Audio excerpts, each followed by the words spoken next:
Nos concursos públicos, quando pede o livro Biasoli ou um outro livro que tem a história da radiologia, o que cai mais são os acontecimentos, assim, o local dos acontecimentos, a data dos acontecimentos. Então, a história da radiologia é uma matéria que a gente estuda assim, bem próximo da prova, porque, infelizmente, é bom a gente entender o que aconteceu na história para ajudar a gente a lembrar as datas, mas as datas tem que gravar, não adianta, não tem como a gente só gravar os acontecimentos, os ocorridos, passo a passo, sem saber a data, porque normalmente é a data que cai nos concursos. Então, acontecimentos. Röntgen nasceu em 27 de março de 1845, na cidade alemã de Lennep, e faleceu em Munique, na Alemanha, em 10 de fevereiro de 1923. Só aí já temos duas datas e dois locais, onde ele nasceu, onde ele morreu e as datas.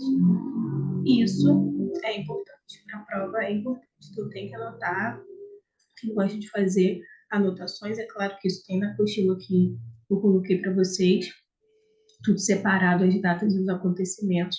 Mas quem gosta de fazer suas anotações já é aí o primeiro ponto importante. Data de nascimento, 27 de março de 1845. Data de falecimento, dia 10 de fevereiro de 1923. Tem que gravar para a prova. Em 8 de novembro de 1895, ele descobriu os raios-x. Então, data mais importante para a galera da radiologia, 8 de novembro de 1895, descoberta dos raios-x. Não tem como, tem que saber. Foi em Würzburg, na Alemanha, fato ocorrido a partir das experiências com as ampolas de Torf e Crookes. Em 22 de dezembro de 1895, Röntgen fez a primeira radiografia da história, que foi a mão esquerda de Annabeth. Então, nessa parte aí, tudo é importante. A data, que é 22 de dezembro de 1895, foi feita a primeira radiografia da história, e foi do quê? Foi da mão esquerda de quem? De Annabeth Ludwig Röntgen, que era a esposa dele. Tá? Então, tudo isso é importante. Já vi caindo tanto a data, quanto o local, mão esquerda, quanto de quem foi. Em 1901, Röntgen recebeu o primeiro prêmio Nobel de Física por essa descoberta. Isso também já foi questão de concurso. O ano que ele recebeu o prêmio Nobel de Física, 1901. Muito importante. E a natureza dos raios-x foi descoberta apenas em 1912. Outra informação, né? Tudo é importante, a gente está no livro que está em concurso, mas esse que eu estou falando é muito importante, porque eu já vi cair no concurso. Então, essa natureza dos raios-x também já caiu no concurso, em 1912, quando foi descoberta a natureza dos raios-x. E o que é isso? Falei com vocês que ele nomeou a radiação de X, porque ele não sabia o que era. Então, ele não sabia se era perigoso, não sabia se fazia mal, não sabia.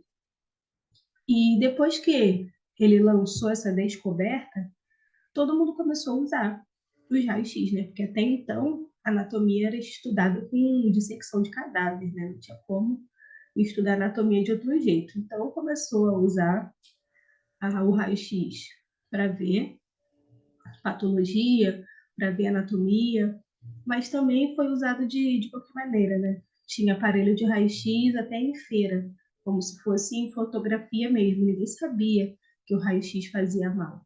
Então, só em 1912 que foi descoberto a verdadeira natureza dessa radiação, que é ionizante, que faz mal às células. Tá? Então, só em 1912 que foi descoberto que fazia mal. Primeiro aparelho de raio-x.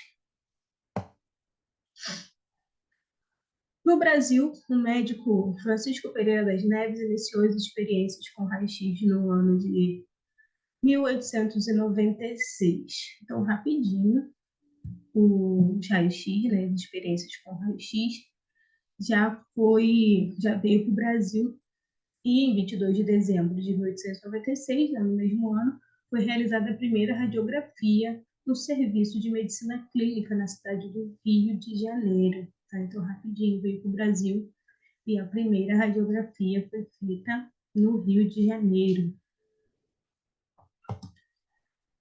Alguns acontecimentos assim marcantes na história, com os anos, mas lembrando que na apostila está tudo separadinho, bonitinho para vocês. É só para a gente ir movimentando o cérebro nesse primeiro conteúdo, porque normalmente a história da radiologia é a primeira matéria que a gente tem no curso, então ela fica muito assim no esquecimento, até a gente se formar, depois acaba parando de estudar um pouquinho, e essa matéria vai caindo no esquecimento, então só para a gente dar uma relembrada, tá? Mas todas as informações que estão na apostila foram retiradas de livros importantes, tá? Nada eu tirei da internet, nem da minha cabeça. Então, tudo que está na apostila é importante. Leiam a apostila e resumam ela, tá? Escreve, lê, entende. E vamos aos acontecimentos aí marcantes na radiologia. Em 1912-13, o médico radiologista Gustav Buch introduziu o diafragma e construiu a grade antidifusora. Então, até aí, a radiação secundária, ela atrapalhava um pouco a imagem. E Gustav Buch introduziu uma grade entre o filme radiográfico e o paciente. E essa grade, ela absorvia a radiação secundária, a imagem se tornava mais nítida. Mas até 1912-13 foi a grade parada. Então, as lâminas da grade apareciam na imagem e não ficava uma imagem limpa, ficava mais nítida os pedaços que apareciam, mas ficavam lâminas por cima. Aí, quando foi em 1916, também médico radiologista americano Hollis E. Potter ele introduziu o conceito de mobilidade na grade difusora. Aí foi aí que a grade começou a se mexer e o movimento da grade faz com que ela suma. Ela continua absorvendo a radiação secundária, mas ela não aparece, a imagem em si fica totalmente limpa e sem a radiação secundária. Então, isso foi em 1916 que Hollis e Potter introduziu o movimento na grade. E a grade recebeu o nome dos dois, né? Ficou conhecido como grade Potter-Buch, possibilita a melhora significativa da imagem, resultando da suspensão dos raios dispersos, ou seja, da radiação secundária. Essa imagem mostra como funciona a radiação, a grade antidifusora com a radiação secundária.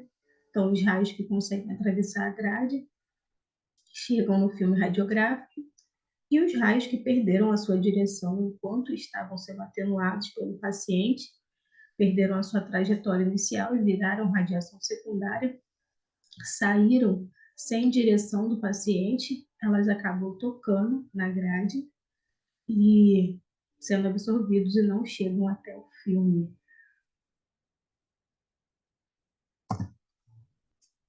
Em 1919, teve início o estudo dos ventrículos cerebrais.